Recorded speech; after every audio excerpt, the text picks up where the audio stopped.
2 seconds early, people. I just very rudely removed everyone from the screen to go live at 7 o'clock on the nose.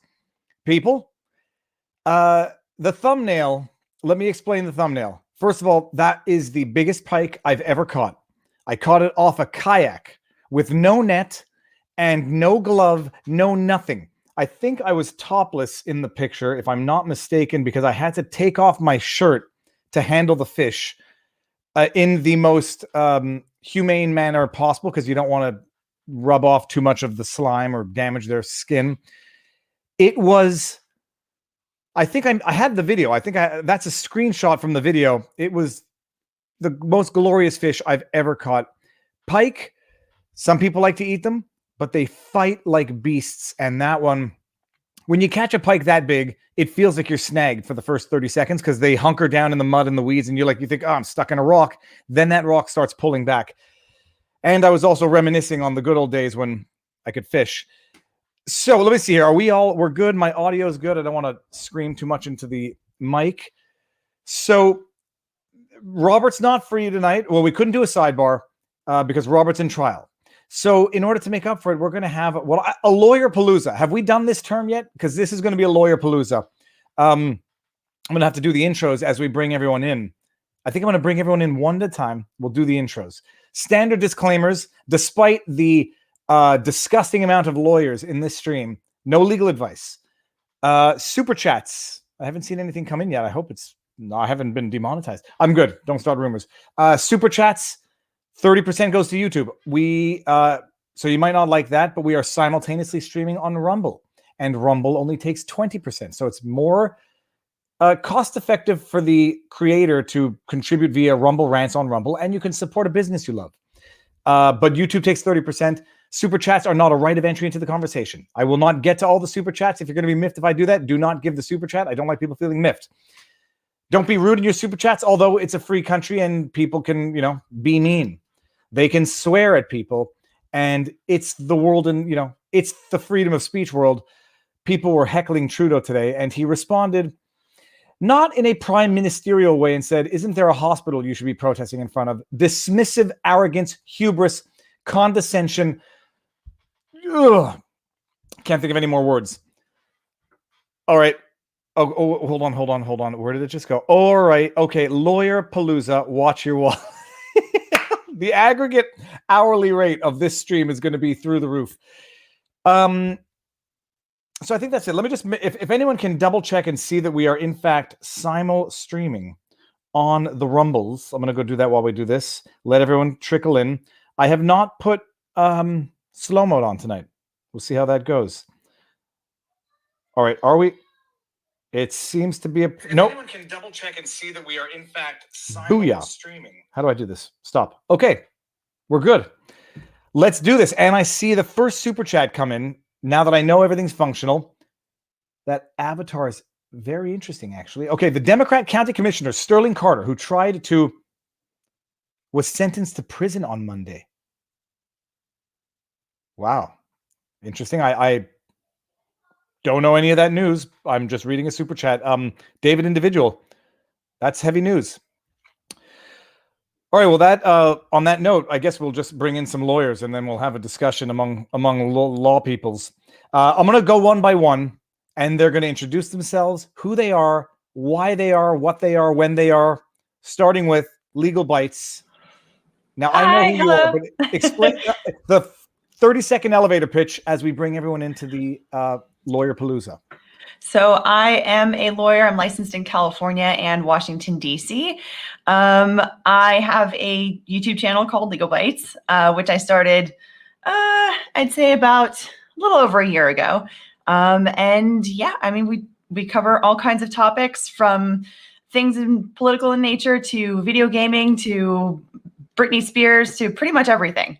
So yeah, I'm super excited to be here on Super Smash Brothers Lawyer Edition.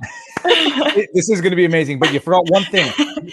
I know your name, but your name for people who don't know your name. Oh, Alita. Okay. Yeah, sorry about that.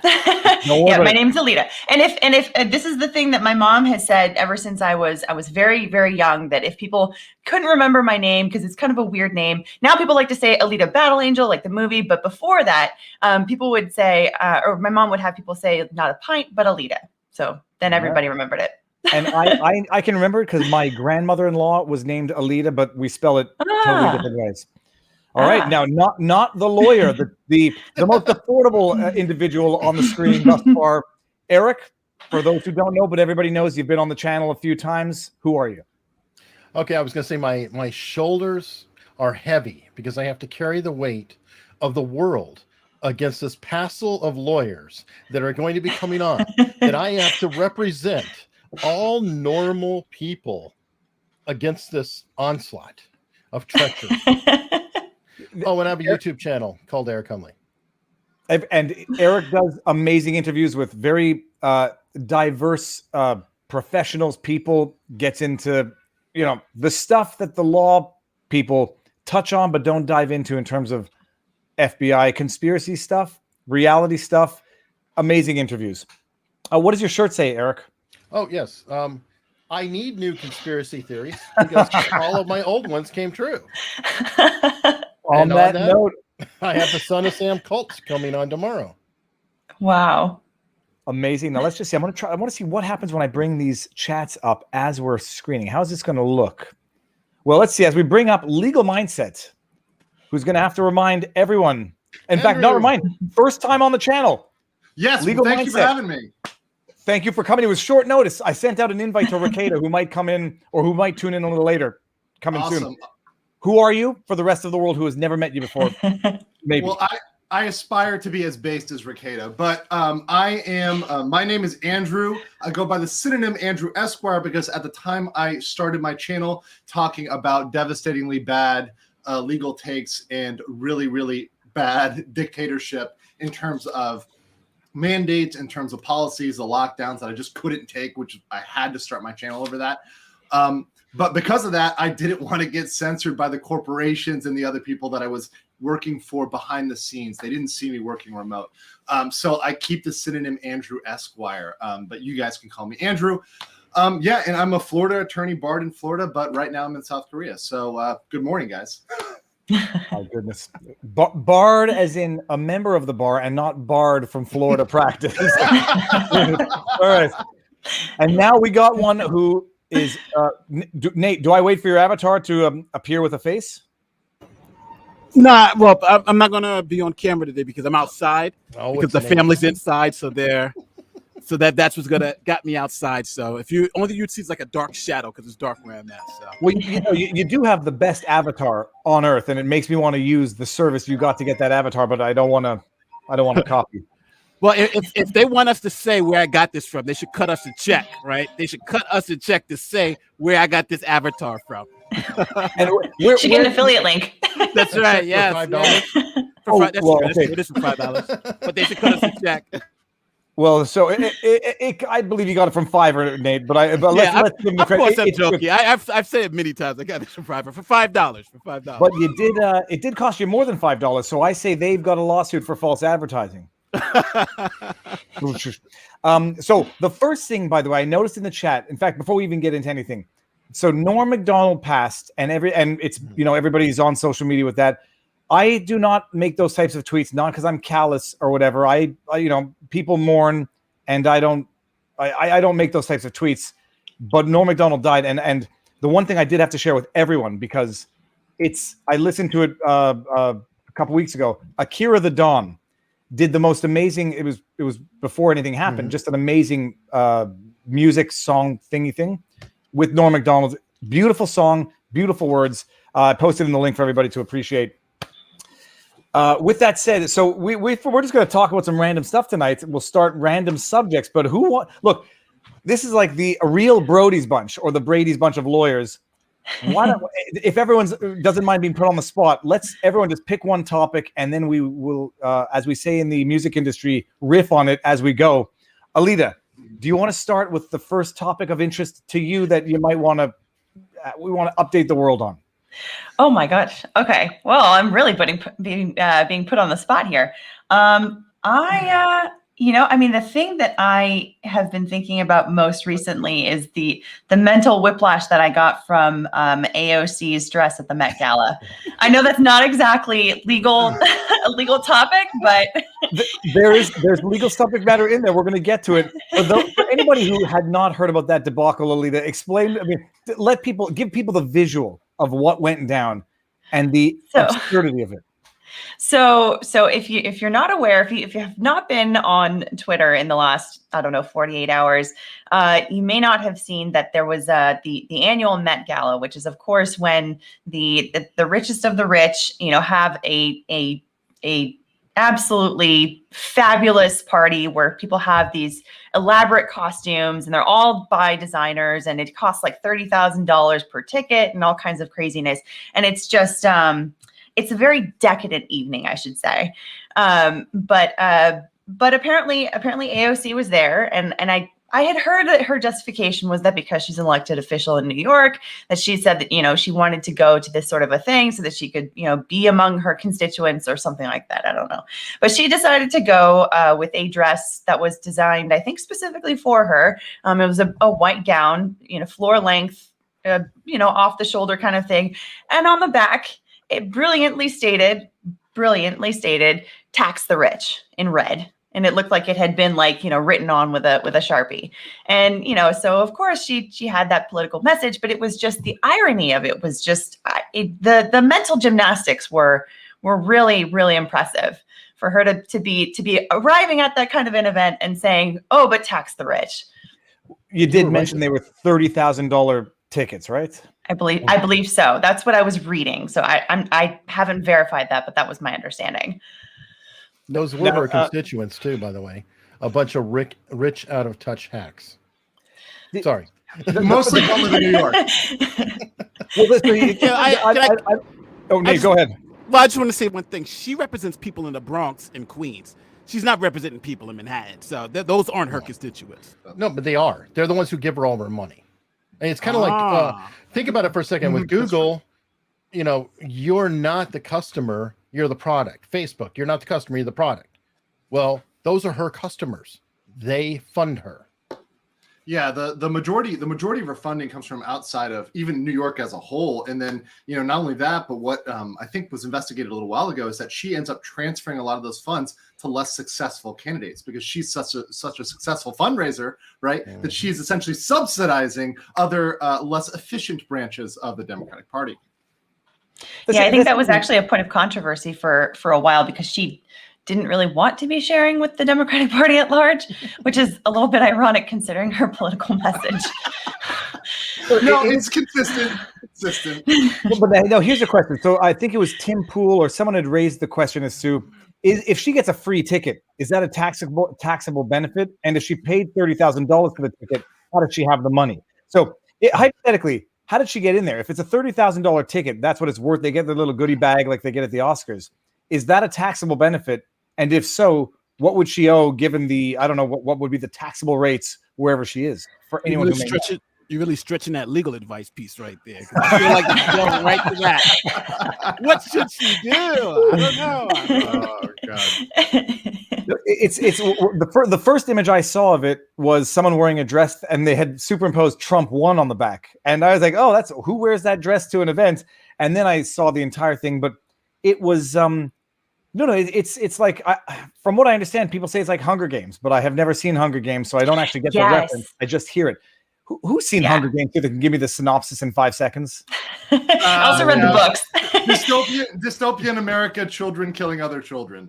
Well, but there's also a geographic and a socioeconomic sort of aspect to it also because it's essentially the United States in a dystopian narrative where the various regions of the United States have been divided up into districts, and certain districts, they produce specific industries. And then there's the capital, which is just in charge of everything. So there's no industry, but that's where all of the wealth is centralized, is at the capital. And so that's where you have people have crazy fashion. They do weird things to their bodies, all kinds of crazy plastic surgery. And so, you'll see people, it's common to see people with blue hair and all kinds. I mean, not that blue hair is necessarily strange today. You can see it, but very, very exaggerated sort of dress and facial features that people really do crazy things to themselves.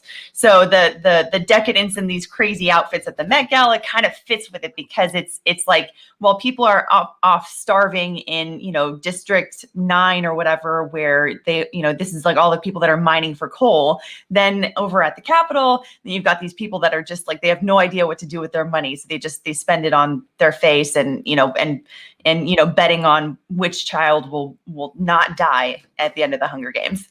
That's great. I mean, that actually sounds oddly accurate to what's going on in the real world now, but not betting on people doing it to each other, but just, whether or not it happens. But yeah. Okay, I may have to watch the Hunger Games. Is it a series? Is it a trilogy? Or is it just the movie? You can get trilogy. some popcorn. It's good. Yeah. The books are really good. There are a couple of them. I think there's 3 if I remember correctly. But I think I read them right after taking the bar exam, and it was like the perfect escape right afterwards. Well, now I should just add this. I didn't know that Maxime was live tonight with Malice. So Maxime Bernier, the leader of the PPC, is live on Michael Malice. So everyone might want to go. Well, I mean, everyone. Canadian. Everyone on Earth might want to go watch that stream now. But that might be of particular interest to Canadians who have not yet heard Maxime's message. But that should be a good stream. On your way, subscribe to everyone here, please. Oh yes, we'll get to it at the end actually, but let's just do it now while people are here. One by one, just tell everybody where they can find you. So you can find me at Legal Bytes on YouTube. You can also find me on Locals. I just started my community, and I even posted once on it. So I'm roll with Locals. Hopefully, I'll be getting a little bit more active on there. I'm also on Twitter. Hunley, on you. My name, or unstructured.locals.com. And on Nate. Locals, by the way, I have a show with Nate called No Holes Barred, and we argue sometimes. Yes.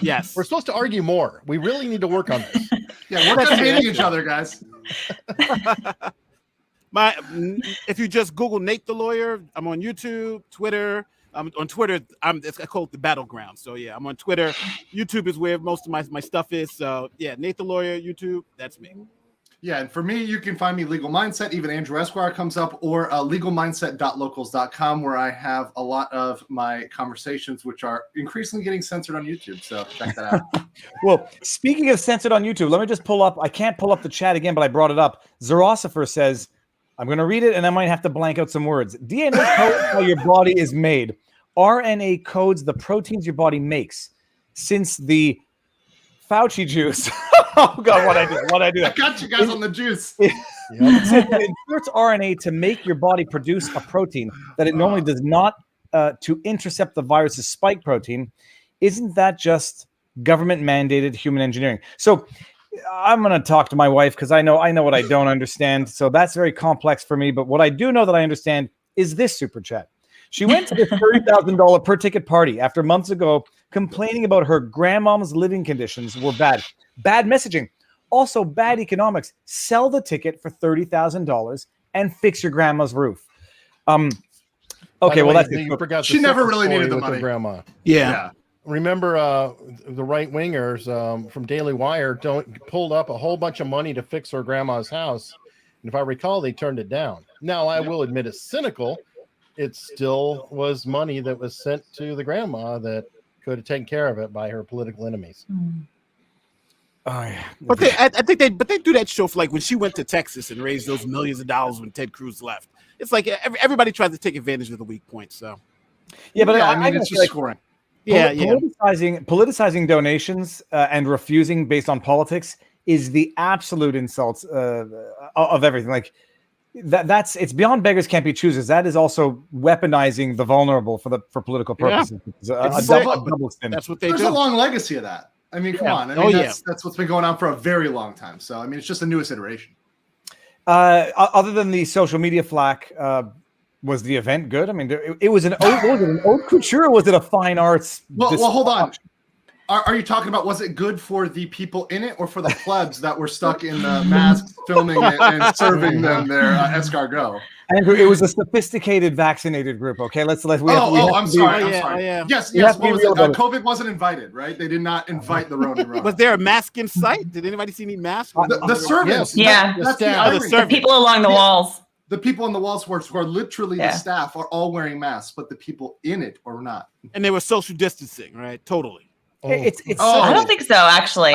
Well, no, they But were, it was. they were they distant were from the not. plebes. Yeah, They yeah. I think- definitely were distanced from the mask As people. distant as Obama's party. Let's put it that way. But I think it was a requirement that in order to be at the event, I think you had to be vaccinated. I thought I remembered reading that. So that actually is a good segue into another issue that I don't. Well, Eric, I'll plug one before you get to pick your own. But who's the comedian? Dylan. Somebody Dylan. Tim Dillon. Tim Dillon. So He's very I funny. saw Tim Pool's video on this, but I wasn't up to date with the drama that Tim Dillon apparently had been vocally, don't follow these rules. These rules are idiotic. Vaccine passport, idiotic, oppressive, yada yada, and then starts doing shows that are going to require vaccination proof in order to get in. Is that Rogan. effectively the I summary? didn't know. Okay. Yeah, because apparently Tim was giving Rogan a hard time by comparison because Rogan was doing shows in New York at Madison Square Garden, and they have a vax mandate there, and then Rogan reimbursed or refunded the tickets for anybody who has a whatever objection to the vaccination, and Tim was giving him a hard time, but then thought twice and said maybe Rogan's got contractual obligations that he can't just back out of it out of protest. Okay, well, if there's nothing more to that story, then Eric, you want to pick one? Sure. While we're up with inflated ego-driven hacks who are damaging the world, how about We're talking about fourth-star Ricada, right? general? I'm just kidding. Why stop light? We'll go with General Milley.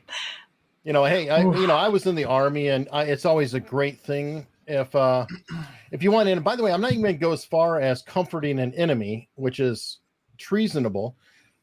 The fact that you would speak to any other country about plans without the president underneath of him, again, I'm not even going to say that the other country is an enemy. The fact that you talk to any other country, it could have been England. If he was talking to England, he stepped out of bounds and went against the chain of command and was subversive to the president of the United States. And talking to the Speaker of the House and making agreements to not take any action that was given from, again, the chain of command. And this is really a big deal to me because I served in the military. I was way south of that nosebleed area, but I felt it very clearly. If the chain of command said something, it was a very real, tangible thing. And guess who was the top of the chain of command? Commander-in-Chief. Now, Eric, actually, even back up one step, because I think I learned this from your analysis of Tom McDonald's snowflakes. Tell the world out there what your military experience was, because I don't think most people know it, and I think it's phenomenal. Oh, it's actually pretty boring. But I went in the Army as a cook because I wanted to get the bonus money. And this is where I'm very honest about it. So, okay, I'm not going to say that everybody in the military is super patriotic. Many, if not most, are not. Most are just saying, okay, rent is due and I'm tired of donating plasma. Here's a way to get a gig and maybe some college money. So I was one of those. I'm not going to, play around and say it wasn't that. And I took a job because it was a bonus, and that was a cook. It was the worst job you can have in the Army. And they decided to double up with me, and they stationed me at Fort Irwin, California, next to Death Valley. So I got the worst job in the military, in the worst location in the military, Fort Irwin to is punish the worst. me for my saying, hey, let me get $6,000 or whatever it was back in the time. No, but Eric, so for someone, I've never served, I've never had any of that experience. Is there a hierarchy where, like, if you're in high school, you get bullied every day by everyone else in the military because they look down on the cooks, or do they respect you because you ultimately can do whatever you want to their food before it gets there? Oh, no. A cook, this is the biggest irony of all. And, I'm not trying to push it out to say, test levels or anything like that. It's just very relevant to the story. A cook is the lowest rung of the Army. It is the absolute bottom. It is not at your shoe. It is under your shoe.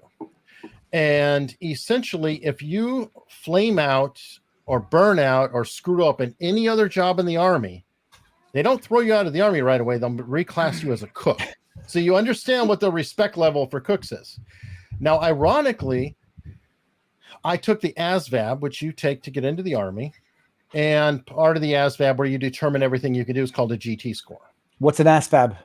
ASVAB is the Armed Services Vocational Aptitude Assessment. Battery Test. It's a IQ test that they put in for the military. The GT score is the primary element of it. I had the highest GT score of any military installation I've ever been on. And what was really a challenge about this was, even if you have a good GT score, you can test well, that doesn't mean you know the job when you walk into it. You have no idea. So it's really a treat that I reported to my duty station, and the first person said, hey, look at this. Hey, Top. Top is a term for first sergeant, who, by the way, they're the most powerful person in the company, not the captain, the first sergeant for enlisted. And they said, hey, Top, this guy's GT is higher than yours. That was day one. Then it got around. Then I reported. And then I would say, okay, I don't know how I do this. You've got the GT. You figure it out. All the time. So it was a pretty miserable thing. Now, from there, ironically, I wound up caring for Cubans. And I think that's the story you were looking for, David. In Cuba, because I hated it so much at Fort Irwin, hated it so much cooking, that I volunteered to invade Haiti. And just like the rest of my military career, I wound up not doing that. I wound up in Cuba, taking care of migrants. So it's an interesting thing, but that actually changed my life, and it has affected me to this day, because dealing with migrants in Cuba, I got to see people who I consider to be greater than me, in all fairness, like my same age, but they did have a degree. They did speak multiple languages. They could speak to me fluently in English. I couldn't speak to them in Spanish. And what was the only difference between me and them? Where I was born. And that brought the message home in a lot of ways. So that I bitch and complain and everything else. And, as a soldier and a YouTuber, that is my God-given right. I will bitch and complain. It's not only a right, it's a duty. But when I was with these people, it really, really, it was profound. And it actually was an honor to be with them and to learn from them. Now, I guess getting back to the subject, Nate or legal, do you guys want to express or explain the facts of what Milley is alleged to have done? So my understanding is what has allegedly happened is that at the time, I think starting around October 2020, so before the election happened, apparently General Milley reached out to his counterpart in China. I can't remember the name of the Chinese general, but basically said, in case you're worried about the United States going to war with China, we're not going to do that. I'm not going to let that happen. But if that happens, I'll let you know in advance. And then apparently there was another communication like that around January 6th, I guess. The thing that's interesting about that is that we do have military diplomats that have official channels with China and other governments and whatnot. There's a specific program that military diplomats go through, and General Mark Milley is not in that program. So it was very interesting. And I think one thing that was also very interesting is that I saw a tweet by Colonel Vindman, who famously was at the center of the Trump impeachment scandal over the Ukraine tapes. And he actually himself said, if this is true, then he should resign or something like that. He should resign or he should be fired because he should be removed because this is a very serious issue that he did. So that was interesting for me to see coming from Colonel Vindman. Because I'm just going to read this one. Milley hits almost every punitive article from 77 to 134. Treason is a non-starter. Now, but that being said, because we have to trust the official White House correspondent, I don't know the guy's name. But in response to the question, he said, it's like one of those, he didn't do it, but if he did do it, there was nothing wrong with what he did, and it's par for the course. Who knows anything about that? I know what I heard, but I know the limitations of my own understanding. Well, they're trying to tap dance around it. The same way at the Pelosi to fill out January 6th a little bit.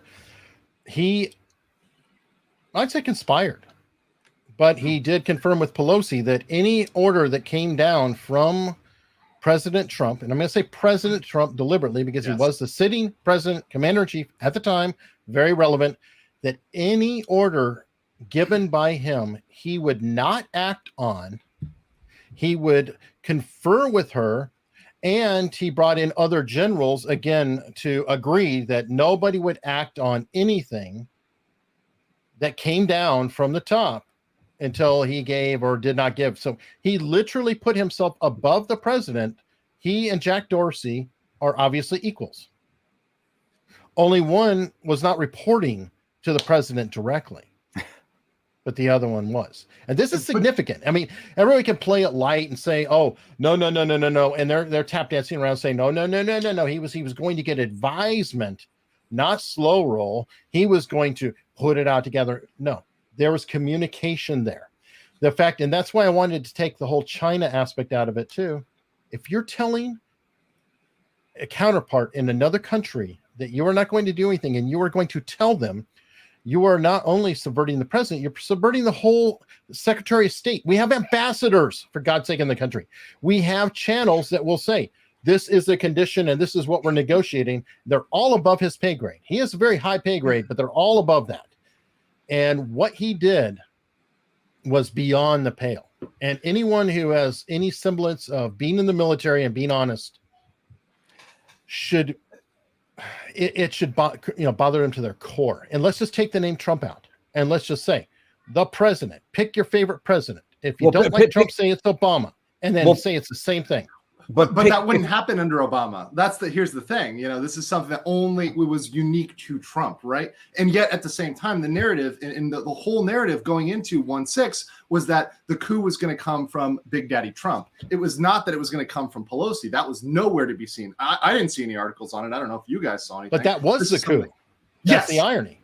Exactly. Well, it's a confession by projection. To get it back to David, you always say confession by projection. Well, what are they doing? They're saying, oh, it's going to be a coup, so let us do a coup before you see a coup. I say the only reason the analogy doesn't work is that under Joe Biden, they might actually have potentially legitimate reasons to run decisions by. I'm being facetious. In our opinion. Yeah, no, but it's you analogize it to any business. Imagine employees undermining the decisions of the executives or the president, and just don't listen to that guy. I'll make you a different price on the goods, or I'll ship it to you. It's over the top. It's just the explanation coming from, what's the guy's name? Anybody in the chat who knows? He's the dude who looks like he's from every evil movie ever.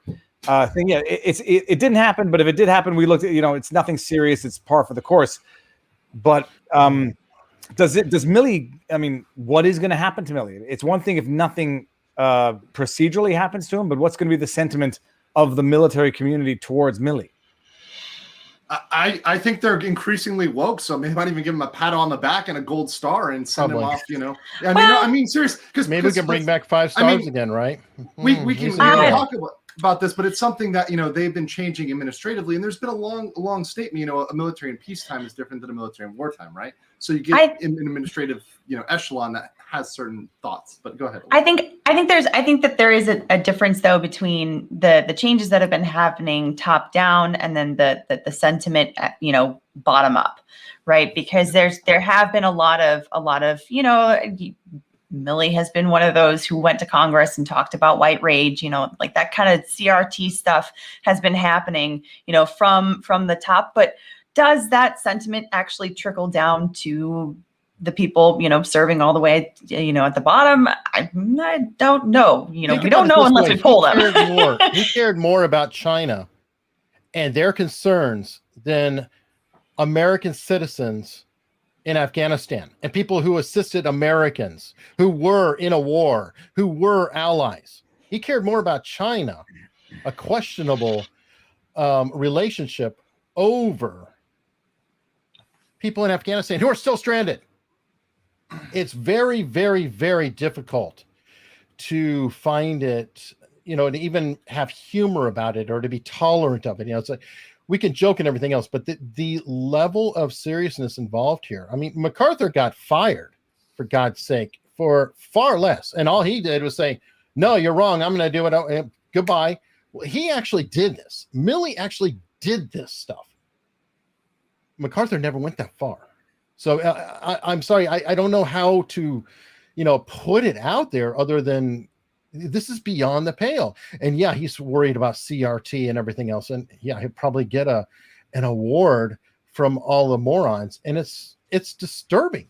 It's completely disturbing. And this is not a left, right, or political thing. It is just somebody who literally, like I said, he and Jack Dorsey, they do the same thing. It's the fall of an empire from within. And BLT has spoken. When the bacon, lettuce, and tomato has spoken, Eric is right.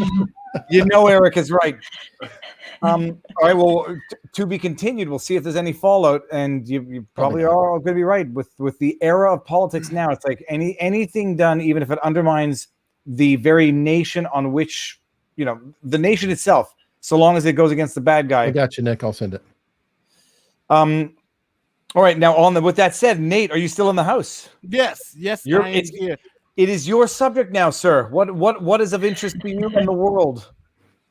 Oh no, I hate this because people are going to think I'm obsessed with this topic now. Something just major happened with this specific topic that I always talk about, and now I'm going to mention it again, and people are going to be like, Nate's always talking about this one thing, but this major thing happened. So I'm going to say it. Damn it, I'm going to say it. U.S. Soccer's national team. I told you. If I could get 100,000 subs out of it, I do it tomorrow, and I talk about it every day. No, I was nervous, Nate. I was nervous it was going to be able the other thing that I don't think I want to talk about on the channel. No. This is good. This will not get anybody here sued. That's true. So I'm just going to mention it. So this is what happened yesterday. The U.S. Soccer Federation just check your Twitter, Nick. Just offered the women's national team and men's national team the identically same deal. Now, it was so great that all the fans from the women's national team went on Twitter and said, "Hooray, we did it! Equal pay, we got the same contract." Right? So I'm looking at all this on Twitter. People are happy, joy. The U.S. women's national team then sent out a tweet essentially saying this is balls blank. And this was a publicity stunt. And we don't want equal pay. Now, what happened is that U.S. Soccer was like, yo, I'm just not having it no more. I am done with this. You know why? Because the women actually got paid more than the men. That's the reason why we're done with this. And they suing us for equal pay. They got paid more. As a matter of fact, last year, the men got paid zero because there was a pandemic and no games. The women still got $100,000 salaries and full benefits. So who's getting underpaid now? There was no soccer. So essentially what happens is now, because they offered them the same deal, the way they did it was if the men from FIFA earns $100 million and the women from FIFA earn $2 million, then what happens is that they're going to take that money, combine it all into one pot, and give each team 50%. So that's the way they want to move forward. Because U.S. Soccer says we're stop with the BS. Men are saying they support the women. They filed a brief in support of the women. That's the way we're going to do it. So the men's team can make, if they won the World Cup, $40 million. And the women's team, if they win the World Cup, they win about $2 million. So the men now are rethinking their position of supporting the women's national team in this particular situation. No. They should get it. They should get what they deserve. Speaking from the grifter. Part of it, well, Nick is in the house, but part of it feels like we're in an episode of Doomcock where I just see avatars pulsating. I know, what's up? Okay, I'll start up. Let me get my camera on. Just a second. Let me get my my camera on. Line, Nate, your assessment is even more accurate now than it was then. What is that? That's Henry Cavill. What are you talking about? How do I make that the biggest thing out here?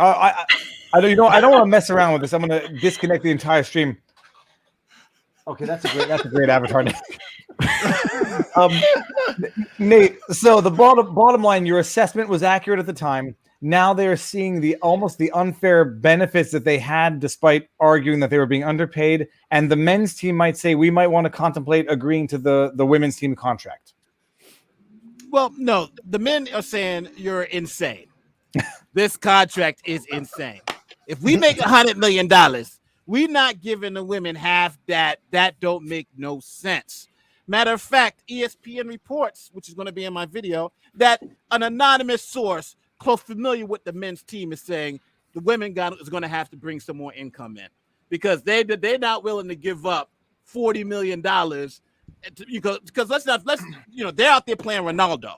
If they win, they win. You know what I'm saying? So we'll see where it goes from here. Just so everyone understands, at this moment, you would think the women, at least the women's national team, would have accepted the deal. As soon as they said we're going to pay, here's the identical contract, they would have said yes. They didn't say that. They said no. That's what they're saying now. That shows you just how much of a scam it's gotten to.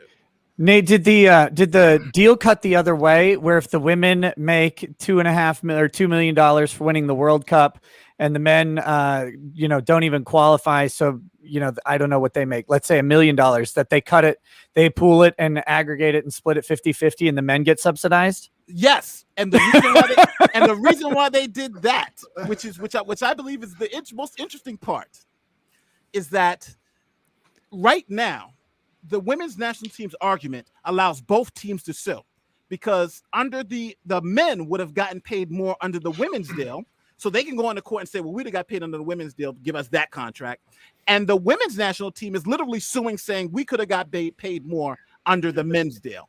So right now, they said we're going to take out and stop all the BS. No matter what comes in, you're going to get it equally. Beautiful, though. It's beautiful. But it exposes the lie, right? Like, that's the best part. Well, actually, hey, Nate, what's up, Legal Mindset? By the way, I've never been on stream with you. No, good to see you, man. Everyone's like, you get on with Ricada, man. He's just as based. I'm like, no. I gotta up my game first. I'm not ready. I gotta go a couple rounds, Now I gotta educate Viva Fry on hentai first. That's a prerequisite to get on the show. And now I'm getting the references to Nick's haircut. Nick, that's a bodacious haircut, man. I was gonna say he's in solidarity with the men's soccer team and the women's soccer team. Rapone specifically. Yeah. I went to my barber and I'm like, please, I'll do the Rapinoe without the pink. That's all I want. Didn't she just lose a sponsor for some statements that she made? Subway, yeah. Subway dropped her after her protests of the national anthem and stuff like that at the Olympics. Subway's like, this is not helping us. And right now, dear Christ, we need all the help we can get, because everybody seems to like every other sandwich chain more than us. And so, can you imagine, Subway has had some bad luck with their spokespeople. And Jared suit, yeah. I mean, there are people out there who might be young enough to not remember Jared Fogle. I mean, we are in a different bracket now. There are people young enough to not remember the U-cut. There are people too young to remember the U-cut at Subway, which I find offensive that anyone would ever forget the superior way of cutting Subway bread. It is for anybody who doesn't know what the U-cut was. They used to cut both ways down the side, take a little V-shaped bread, put all your junk in the middle, then put the V-shape back down the middle. It made it easier to eat, easier to handle, but I think it added twice as much time of cutting and therefore took away from their bottom line. So they said, forget both sides pulling it up, just one cut down the middle. Eat your sloppy sandwich so that all the food falls out the back end by the time you get halfway through. Thank you. If you get mayo on your sandwich and you bite the wrong side of that thing, your meat is shooting out the side of the sandwich. It's horrifying. I hate it. Gosh, I hate it.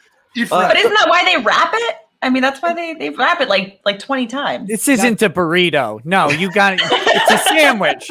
I don't want to bite into a bunch of wax paper. That's disgusting. Nate, what is the next steps what do we expect next in the women's soccer scandal? Anything, or just eyes opened? And CNN admitted they were wrong. Yes, CNN admitted they were wrong. They admitted that it doesn't. If you're suing for equal pay and you got paid more, something just doesn't make sense. So yeah, so that's essentially what see it in. And so they, so we'll see what happens. But I don't know. They said they're going to have oral arguments in January. So we'll see what happens. But I don't know, what they're looking for. I just don't know. But we'll find out together. I found the men filing a brief in support of the women to be such a strange proposition in the whole thing. Like, I get that they wanted to express solidarity or something, but at the same time, it's like, you guys do know that you got paid more. I mean, surely that some lawyer explained this to you guys before you drafted this brief. I just found it so perplexing. Well, you missed that. You missed the contractually obligated simp clause within their contract. That was actually written in. That's true. That's right. Hey, guys, does anyone have legal info? We can maybe shoot him a link. Oh my God! But that would be the most glorious punchline. We'll make it happen for April Fools next year. There you go. All right, so legal mindset. Now you've had a lot of time to contemplate your discussion of choice. I have a lot of time to contemplate my life here and all my bad decisions. Speaking of which, something actually which made me contemplate all of these sketchy financial transactions I've ever sent, and I know you guys have had some that you've sent over $600 to anybody. While we're distracted by, Afghanistan over here, and we got this mandate over here with the juice. You're all getting the juice. Biden behind the scenes, I've seen like 3 articles on it, but they're trying to pass through the Treasury Department a essentially oversight provision to monitor every transaction over $600 and to report that to the IRS. Anything. So, once again, all your Cash Apps, your Venmos, your PayPal, and of course, as Eric knows, I love my crypto. So, you're trying to get their eyes on everything. And as Eric will say, they'll get it anyways. Okay, I understand, Eric. I hear your argument here. Eric, he knows you, Eric. But what I'm saying is, look, I got a lot of people I don't want them to know I'm sending money to, and that's certainly something I'm deeply concerned about. VTubers, right? Yeah. Only the cat girls though. Only the cat girls. Legal Maybe mindset. some cat boys too. We'll throw that in there. Legal mindset. I used to work at a bank. I was a bank teller for a little in another life. We used to have a form 4789, and for any transaction over $10,000, you send electronically, or if you bring in cash, they fill out a form because I forgot that it's called the Bank Secrecy Act. So in other words, that was already happening at that level. So this is moving it down from the $10,000 level all the way down to the $600 level. Correct. And only isn't it at 5,000 already? I heard it was already at 5,000 quietly. It was 3,000 was a non-mandatory suspicious activity report. The 10,000 is a currency transaction report. Yeah, but yes, so it allowed anytime there was a $3,000 or more thing, and there was any modicum of suspicion, you could go ahead and report it. And the banks that I worked at, because like Nate, I was a teller for a while. I was also a banker. We had to do the suspicious activity reports anytime $3,000 cash or more came in, except from like a business doing a nightly deposit.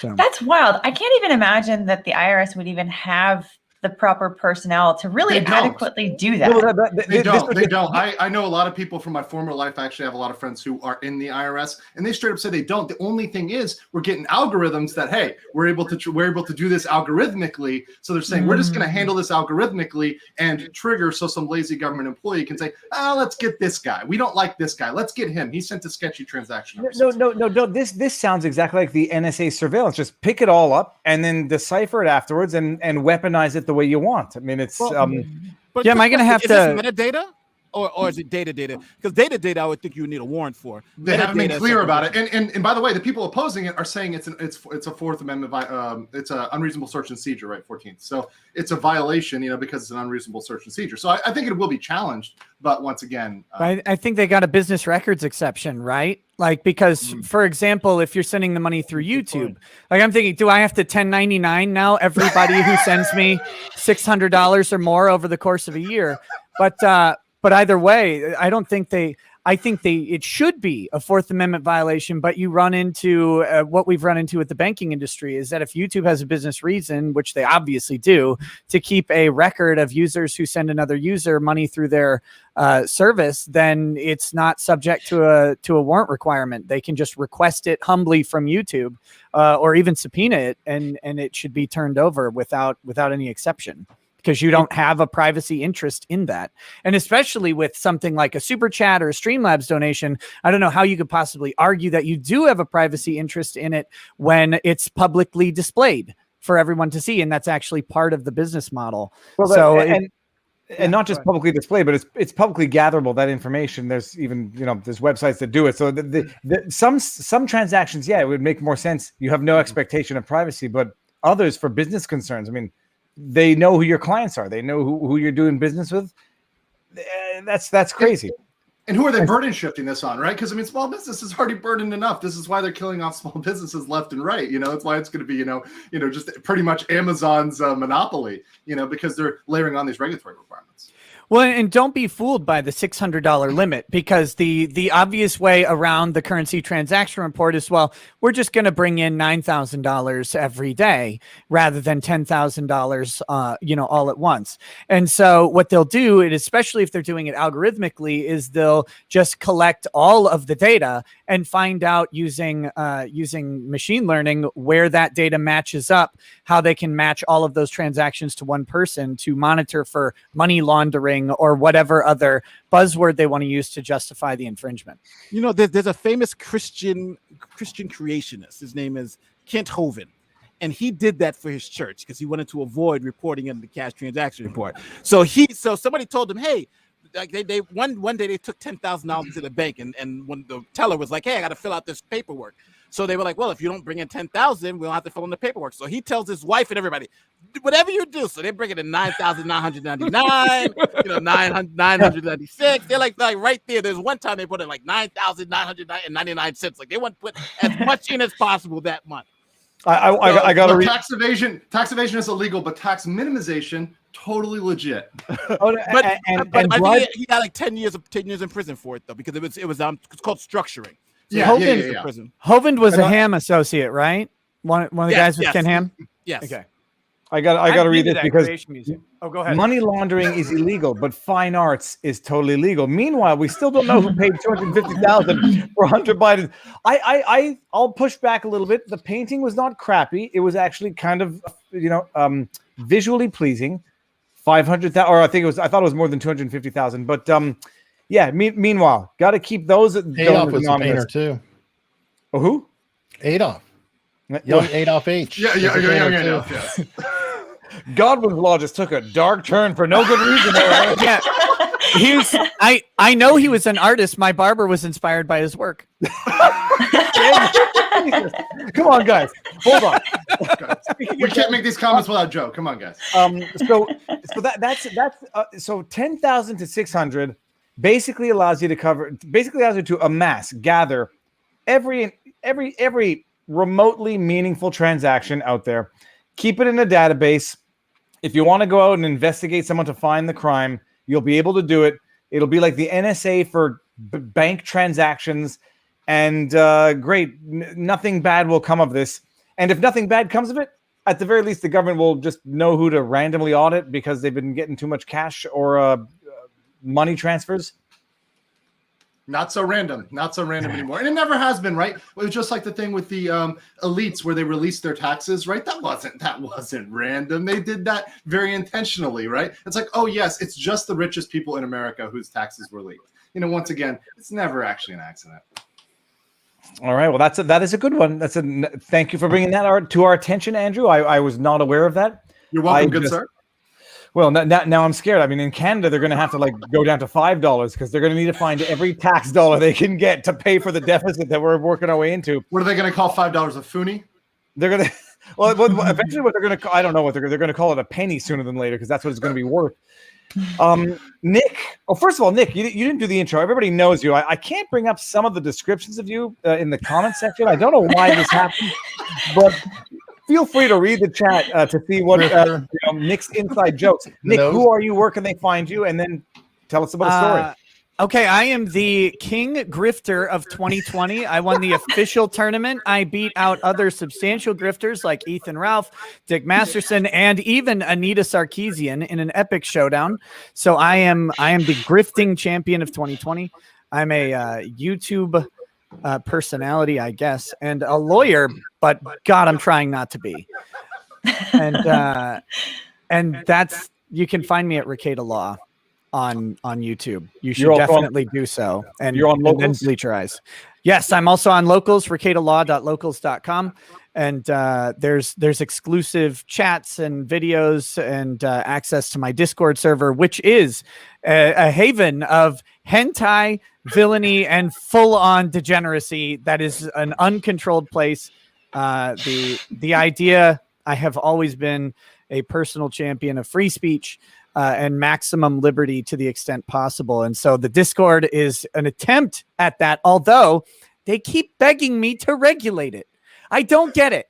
They're like, please moderate this person. Just so everybody knows, hentai is very different than henna. Just my own learning curve. You know, You could ask. the beautiful thing, David, is you can actually combine them. They can coexist. Oi. I'll read this one. Nick, before you get into your story, what you want to talk about in regards to tracking, metadata reveals enough to track you for years. Plain old data gets you tracked for a weekend. Okay. On that note, what story have you been? What's on your mind, fresh, that you want to share with the world? Sure. So lately, I've been getting into discussions and arguments about liberty with people of various stripes. Over the weekend, I got into 2 arguments about liberty, and this led me down the rabbit hole to what I'm going to talk about today. The most beautiful thing that I wish I could have bought but didn't was the Wu-Tang single edition album. Are you familiar with this, Viva Fry? Once Upon a Time in Shaolin. No, but I've heard of this group called the Wu-Tang Clan, and they made music back when I was younger. But no, I don't know what you're talking about right now. Okay, in 2015, they made a record that they had actually been recording in secret for 6 years with guest appearances from Cher and others. It was sold at auction for a single copy with a license agreement and a non-commercial proliferation agreement. So you could how much for anybody $2 million. Shkreli, right? Yep, Martin Shkreli bought it. Mm-hmm. So for $2 million, you could buy this exclusive album. And their idea was that this album itself was an art piece, and they were hearkening back to the Renaissance era sharing of music, where you could only share it in person. So you could not commercially exploit this until 2103 is the year. And then you could do private listenings, though. That was okay. What about NFT? You need to make an NFT and then get right back on the. Oh boy, going down my train. Well, here's the thing. So Martin Shkreli, as we all know, got tagged for securities fraud, and I was wondering what happened to the album because he bought it and that was it. There's no way to get to it. Turns out the Eastern District of New York confiscated the album and sold it to a private dealer or a private buyer who has remained anonymous for a price that is protected by a non-disclosure agreement. Stop so now, yeah. Nick, hold on. So Shkreli is the guy who got sentenced for, I forget what it was, the securities fraud. And it was pharma, related to pharma. It was pharma related where he jacked up the price of what was otherwise, a insulin, I think. No, it was Daraprim was the drug, which is anti-toxoplasmosis drug. So food poisoning, and it has some correlation with AIDS and HIV. So he raised the price from $13.50 a pill to $750 a pill. The patent had actually expired, and there's some interesting stuff about the interplay between his purchase of it and the removal of it from wholesalers. So it was much harder to create a generic drug for it for a period of time, although there is a generic now. That, however, has nothing to do officially and legally with his prosecution, which was for unrelated securities fraud. Okay, sorry. So that's one distinction. But now, how did anyone get control of his assets? Was he in bankruptcy? Were his assets sealed to satisfy a judgment or something? Like, how did they get to this record? He was part of his sentencing was a payment of $7.4 million, and they seized the Wu-Tang album as part of that somehow. That part I don't know. I don't know why the Wu-Tang album was forfeited, because he is he's the CEO of a pharmaceutical company. You would think he would have over $7 million of assets somewhere, but they did grab this album. And then the problem that I have, though, and now I desperately want to know, and I'm pretty sure there's no way to ever find out, is to find out who bought the album, how they arranged and negotiated the sale, because it kind of looks like if you've got the Eastern District attorney, the Eastern District of New York's attorney, taking this thing and selling it to a private party that is undisclosed for an undisclosed amount, kind of looks like someone utilized an arm of government to get their hands on a literally unique, priceless piece of art. And that is horrifying to me. Maybe they sold it at the auction where AOC wore the tax the rich dress. That was the pièce de résistance, only for the most exclusive of the exclusive. That's phenomenal. The idea of that art, of that record, is amazing. Now, a record, album. Yes. Whoever owns it would have the right. They would be restricted from any form of reproduction. Yes, so they technically, because did that transfer when they sold it at auction? I'm curious if the same restrictions might have gotten lost because of the washing of the feds in between. Oh yes, I don't know with the feds if there would be the same restriction on the licensing that Martin Shkreli agreed to. So it's an interesting question. It's not like real property where you get like a tax deed and that like clears title, right? Because it's personal property, not real property. So I don't think it would clear off the restriction. Yeah, I don't know. Because it's a weird thing, because technically you would think that Shkreli bought a license agreement. I mean, his purchase was subject to terms of a contract. And so I don't know how that works. But yeah, there's no way for it to. And there's provenance angles too. I'm just comparing it to art, right? And I am curious though, because are the same restrictions on that one silver because it was seized? It's no longer. Yeah, I think the seizure may. Genuine question as a non-lawyer. I think the seizure may really affect whether that extra condition is still on the original property. Yeah, and I have no idea. The idea, like what format was it in? Was it in a CD? Was it in a record? And it's in a CD. It came in a solid silver case encrusted with jewels and gems. It's a beautiful piece. Like, the whole thing is great. And only a few people have ever heard the album. There's a 13-minute preview played for journalists, and then someone at Rolling Stone did get to hear the entire 2-hour and 8-minute album and do a review of it. They said it harkened back to Wu-Tang's original works and would probably be one of their most popular albums. But again, you can't verify the review of it because it's a. They told me The Last Jedi was great. They told me The Last Jedi. That's true. That's very, very cool. Rip. Now I kind of like might be a life mission to hear this album with Cher, no less. Don't watch The Last Jedi. Don't watch The Last Jedi. That was the thing with Shkreli. One of the things he talked about doing, and I think he had played maybe a couple minutes of it in this way, is he used to do live streams. And he talked about that he would do, because he was allowed to do private non-commercial listening parties. So he had talked about airing some of the album over his watch parties. It's like, or his live streams. It's like, that would have been brilliant. I mean, do that. But then you got to question, how is that non-commercial? Or is he ever going to reap any benefit? Because adding a subscriber would even technically be commercial. So it's how do you define that? That's a good question. Because if he's not getting a super chat, if he turns that off, if somebody subscribes to hear it the next week, is that a value? What is the value, or is it not? It could be a public performance. If there's a restriction on public performances over a certain cap, right? So maybe you have to have it like under 30 people per. Right. Yeah. Who knows? It's but it's fascinating to me. Again? How much did it sell for? The original sale was $2 million to Shkreli. The sale from the U.S. attorney to the anonymous purchaser is protected by a non-disclosure agreement. I am going to say this. Look at the irony of this. Usually, the more albums you sell, the more money you make. This is like let's cut an album and just make one copy and let no one hear it. It's worth $2 million. It's like, what? Scarcity. It's supposed to work the other way. It works. Of course, No, it's scarcity. But I can't do that though. I can't make an album. There's a lot of people who don't want to hear my music. Oh man, for 200 million.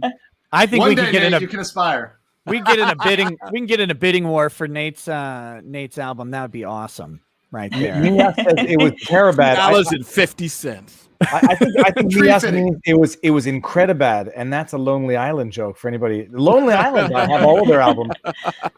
Nick, actually, one thing, Nick, I don't think I asked you this when we did our stream. Your last name, what is the origin? Because I've heard the spelling always drives me nuts. But like, what's the origin of your last name? It's Polish. Okay, cool. Does it mean anything? I think it roughly. It's like a. I don't. How do I say this? It's like a hacked up version of the word rocket. Oh, I thought it was racket. In Polish. Yeah. Rackets. It has to do with tennis, actually. No,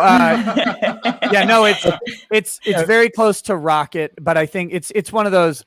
If I have to just completely speculate, it was the person who wrote it down probably couldn't spell. Right. And who else? This might show my age. Lemon Party. That was a notorious website at one point in time. Google it on screen. Don't Google it. Don't Google it. My goodness, when you've been around the internet for 30 years, the stuff you've seen. We have it's not 30 years. No, it is 30 years now. It's 25 years. We have the 25-year stare. Oh Jesus! Someone gets the reference. It's terrible. It's terrible. More than one person. Oh God. Okay, we've done terrible things. Well, it's like if you ever want to explore the horrors of the the meat production industry in the United States and the spin that the media has put on it, you go to meatspin.com. Oh no! The terrible thing is, for us who have been around since the advent of the internet, in the beginning, it was only for bad things. It was only for the stuff that you would have to find those bootleg VHS tapes back in the day, and then it got mainstream, and then it became corporate. Stop being cool. Less degenerate. I gotta say, I just might be really old, but I remember when it was like a black screen and you had to type, there were no windows, so you had to do dots. Do you guys remember that? So you had the DIR for the directory. I'm old school. And those pictures were loading line by line. Yes. Oh my goodness! Windows was like a concept when we started looking at computers. So. Well, this chat has gotten lit up, so I'm gonna. Okay, so hold on. This wasn't going to be my subject, but let's talk about this one because we're getting this out of Canada, where people are saying "F" the Canadian version of Joe Biden or the Canadian version of Obama and Trudeau. So I don't know what I didn't hear about this. I heard about this, but didn't hear about it. What are your thoughts about the article claiming shouting "F Joe Biden" is illegal? I didn't hear about it. Who's going to tell us what the legal basis for that could possibly be? There's none in America, maybe in Canada, but you guys have different laws on speech, right? Up there, you're more heavily regulated. What if it's not a threat but a promise? Touche, Nick. Touche. I know that they were trying to expand the Canadian hate speech laws to include that type of political discourse. It's still not illegal up here, and people are doing it. It's not the way I speak. Someone within the vicinity of my house had a F Trudeau flag hanging out that person's window. It's not the way I express my political discontent, but you live with it. I mean, for God's sake, we're hanging up our political posters, and every now and again, someone draws the Yahtzee sign on your forehead, and people in the real world are like, "Oh my God, that's terrible!" You spend 5 seconds on the internet, you get called a Yahtzee at least 10 times. You begin to contextualize these things, but it's not yet illegal, Andrew. But man, if they had passed that bill that they wanted to, or that they plan on, it might get there. I just want to ask you, Viva, the guy that says F Trudeau, you've had to knock on his door. That guy's got to be voting for you. Because if he says that, then that's your guy. That's your voter. That guy is your voter. I do not disclose any private information, but I do. I do tell them. How many people? I say when you express, it's the same thing as protesting in front of hospitals. I say you may have legitimate points, but when you do it that way, you're going to be discredited. So don't give the ammunition you need. I believe the flag has been withdrawn from the window. It has not been replaced with the Viva PPC yet, but maybe one day. Let's just say every time that guy comes out, Every time Yes. that guy leaves his house, Viva's like, "Have you met me?" I get along with all my neighbors. Now I'm going to throw this. What do you think about Trudeau? That's. I'll tell you what I think about Trudeau. So we did a debate last night, and Trudeau's Minister of Foreign Affairs, Marc Garneau, who's my adversary in my writing, he had to show up. It was a debate put on by the Westmount Municipal Association, and it's a legit organization. When they issue the invite, the parties cannot decline respectfully as they can when I issue the invite. So we were all there, front stage, 8 of us, 7 of us. This might actually lead into my discussion, what I'm going to bring up. And Garneau was there and all of the other candidates. But it was in a building where you had to show your papers in order to enter, full vaccination required. And one of the candidates from the Christian Heritage Party, who's vocally not vaccinated, a young, healthy woman, was removed from the stage by security. The security comes up. I'm like the guy with the OCD neurosis, like, what did I do? Did I park badly? And they just discreetly remove this candidate from the stage, and her space is empty. And then the 2 guys move over, just take her space as though she never existed. And I wanted to tell them, no, leave that space empty so that we can see we can witness what just happened here. And that's the reminder of what we saw.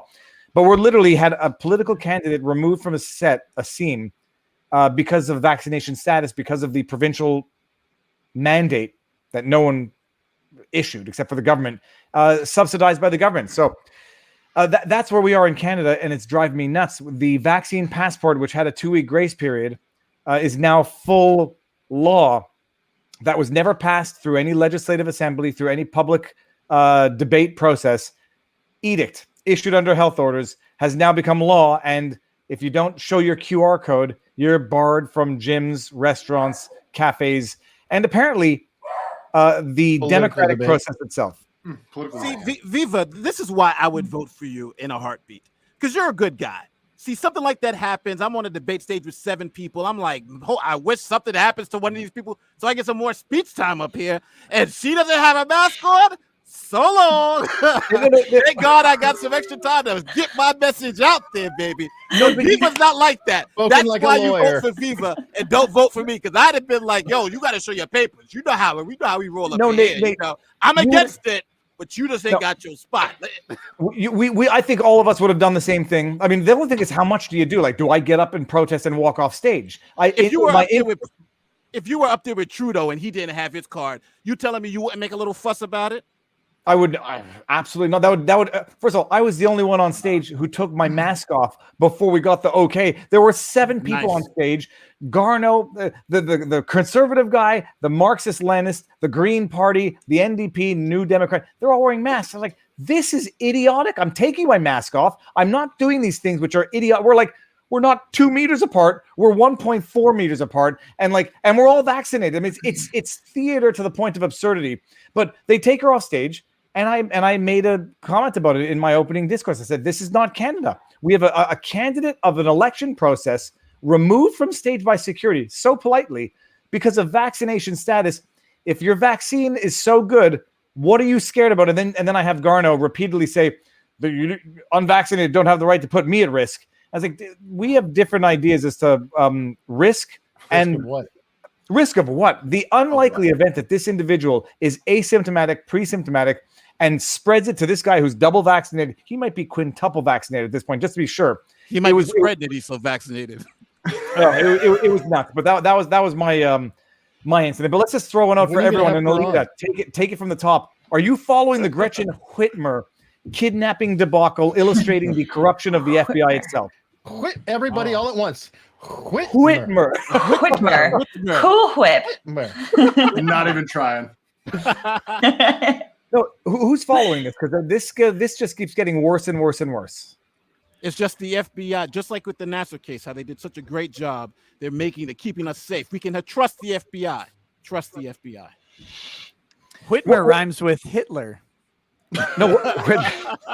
Well, now I gotta go check. Back to that. That he's yellow yet? I can't even think of a joke to cover that up. Let me just move on. What's the deal with the gymnastics team? I read an article, but don't know exactly how the FBI.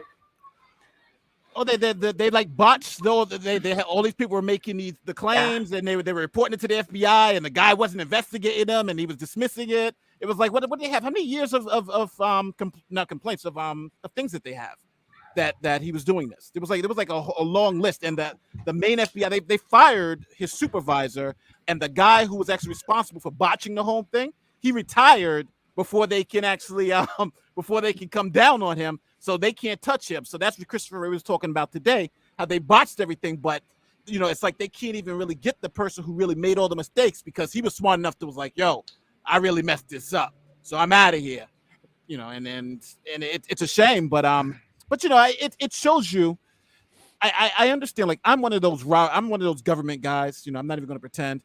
I'm red, white, and blue all the way. If you cut me, I'm going to bleed red, white, and blue. I love the country that much. But I honestly think that at a point we have to start looking at our institutions and whether they're working for us anymore. Because the FBI, if you have 10 or 15 reports of girls of this thing happening to young girls, I think the FBI should be all over that. I think that's an easy thing. I think it's not even a political matter. Yeah, I don't think I don't want my general talking to the Chinese government without notifying the president. Just call in the army. Yeah, it's like these are things that I would suspect would be uncontroversial, but unfortunately, I think we live in a time where it is. So that's what's going on with the FBI. Just like they botched the Whitmer thing, they botched this thing. Well, and at this point, now these are botches that are crazy. I think now we need to really look and see whether we need to just maybe blow it up and refigure this thing out, because this is horrible right now. Nobody can trust what the FBI is doing. They didn't botch the Whitmer thing. They foiled it, but they just set it up in the first place, by all accounts, by the seemingness of it. They botched this because they didn't do their job. What was the last attack that they botched? They had the person on their watch list and committed an act. What was it? Someone in the chat's going to get this faster than I can remember. 9/11. It was 9/11. No. That report of the guys flying planes. They don't even want them to land, and they reported it all to the FBI. And guess what? That was the crosshairs of all the different agencies, right? Because some people had pieces of information here, others had there, and CIA didn't want to share with the FBI, and vice versa. That's why they created Homeland Security. Yeah, we fixed all those extra agencies by creating a new one. Totally fixed. Totally fixed all the way back to Manson, for God's sake. Manson was most likely an informant. No kidding. Wow. So was Donald I forgot my who did Patty Hearst. Enrique Tarrio. Interesting. Enrique Tarrio was an informant. Oh yeah. January 6th. That was what you're looking for the recent ones. Yep, they had plenty of. It might have been party. There was one that was an actual act committed by someone who was on a watch list, and he just slipped through the cracks and did what he it was the Texas church shooting. Yep. Yeah. That guy had. Yeah. Oh, go ahead. No, I was gonna say it was one that resulted in a shooting, but I just forget exactly which one. Yeah, I believe it was a Texas church shooting. The guy, he was discharged from the Navy in such a way, if I remember right, either Air Force or Navy. He was discharged in such a way that had it been properly reported to ATF, he would not have been allowed to buy guns due to the status and circumstances around his discharge. It basically equated to the same thing as a crime that would be under whatever the Prevention from Owning Guns Act is in the federal branch.